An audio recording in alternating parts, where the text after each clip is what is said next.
आग को स्मरण किया, गोविंद का स्मरण जैसे किया और करके उसी आग में बैठे, आग लगा और भगवान का नाम जप ले रहे हैं।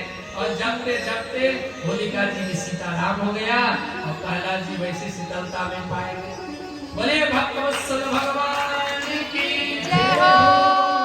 अब हिरण्यकश्यप को और क्रोध आ गया। अरे ऐसे भतीजा जो अपने बुआ को ही जला दिया।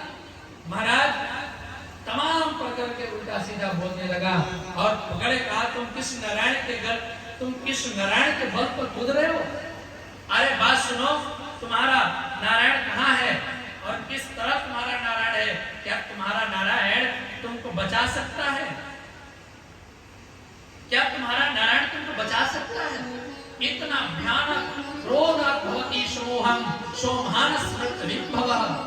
क्रोध के मारे इतना जड़ से कहा कि इस दुष्ट को आज छोड़ना नहीं है, इस दुष्ट को हमें मार देना है। तुरंत थप्पड़ निकाला, खंग निकाला और ऐसे खंग पर निकालते हुए तुरंत प्रहार करना चाहा। लेकिन पूछता है कि प्रहलाद, तुम जिन परमात्मा के बल पर तुम कूद रहे हो, बताओ तुम्हारा ये भगवान कहाँ है? प्रहलाद जी ने स्पष्ट देख लिया, एक इस खंबे पर जो लूह लाह जल रहा है, इस खंबे पर एक चींटी रेंगते चला जा रहा है। प्रहलाद जी कहते हैं कि अगर चींटी इस पर बस जा रही है तो मेरे परमात्मा कण कण में वास करते हैं, मेरे परमात्मा सब जगह विराजमान है। और ऐसे बताया कि पिताजी कहीं दूर जाने की जरूरत नहीं है, कण कण में वास है और इस खंबे पर ही है। जैसे खंबे का नाम लिया, गड़गड़ गड़ानो, हमको फाड़ो चरचरानो, निक्षो डर ना हो, वो रूप अति भयानक है। गड़गड़ गड़गड़ावन, दस जीव तप लावन, चितवत सरोज मानो, अंग जात खंबन खारो, खंबा अपने त्रिशूल प्रकार निकालकर खंबे पे एकदम जोर से मारा। जैसे जोर से मारा, खंबा एकदम फट गया और फटते हुए इतना दिव्य स्वरूप उसमें से निकला महाराज। शेर के तरफ एकदम मुख जो है शेर के तरह, शरीर जो है मानव के तरह और अंगुली में इतने बड़े नाखून लगा हिरण्यकश्यप से युद्ध होने लगे। महाराज ऐसा युद्ध हुआ, युद्ध होते होते होते होते गरधुलिया का बेला आ गया।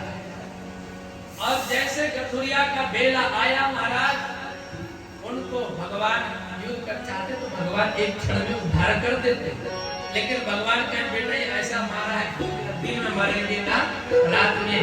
तुरंत गरधुलिया का जैसे बेला आया, पकड़कर अपने जंघा पर बैठा लिया और बैठाकर जैसे अपना हाथ लगाया, हिरण्यकश्यप कहता है कि महाराज आप हमें मार नहीं सकते। क्या क्यों बेटा, क्यों नहीं मार सकते? अरे सुनिए, हम वर लिए हैं कि न दिन में मरेंगे न रात में। कहा बेटा तो ये बताओ ये दिन है कि रात है? कहा भाई नहीं, दिन है न रात है, गरधुलिया का बेला है। तो और बात है, तो क्या? तो हम न मानव से मरेंगे और न जानवर से मरेंगे। कहा बेटा मेरा स्वरूप देख लो कि हम मानव में हैं आकि जानवर में हैं। कहा बेटा कहेंगे आप तो किसी में नहीं है, दोनों में है। हाँ एक बात और है, न हम अस्त्र से मरेंगे न शस्त्र से मरेंगे। क्या बेटा चिंता मत करो, तुम्हें मारने के लिए मेरे नाखून ही काफी है। कहा तो एक चीज और है। तो क्या? हम 12 महीना में नहीं मरेंगे। कहा बेटा चिंता मत करो, इसलिए मैंने 1 महीना अधिक बनाया, पुरुषोत्तम मास बनाया। एक चीज और है। तो क्या? तो ब्रह्मा के सृष्टि में जो भी हो, जिसने ब्रह्मा बनाए हो, उसके द्वारा नहीं मरेंगे। कहे बेटा तुम्हारा भूल है, हम ब्रह्मा को बनाए हैं, ब्रह्मा हमको नहीं बनाए हैं। और ऐसी बात सारी बात जब स्पष्ट हो गया तो अपने हाथ से ही उनके सिर को, पेट को फाड़ा और फाड़ते हुए उनकी आंख को निकाला और निकाल कर अपने धारण कर। महाराज ऐसे धारण किए, धारण कर लिए और प्रहलाद की तरफ देख रहे। किसी ने पूछा महाराज ऐसे दुष्टों को भगवान इनकी आंख क्यों निकालते नहीं? महाराज भले दुष्ट है जैसे भी है, लेकिन वह भाव में जैसे भी हो, दुष्टता में भी, लेकिन भगवान को बहुत जपा। दुष्टता में भगवान को मारने के लिए ही जपा, लेकिन बहुत जपा।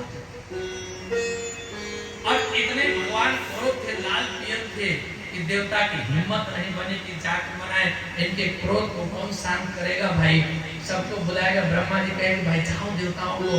देवता के भाई हम नहीं जाएंगे, इतने स्वरूप ही देखकर डर लगने लगता है।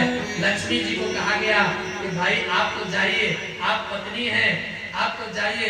लक्ष्मी कहती है महाराज मैंने बहुत सारा रूप देखा, लेकिन ये रूप हमने नहीं देखा, इस रूप में हमको भी डर लगने लगा। तब सबने आके कहा, बालाजी से कहा कि महाराज अब आप ही की जो रक्षा हो सकता है।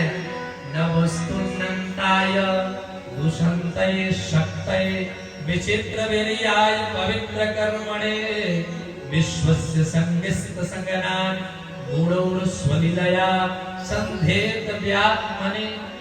हे प्रभु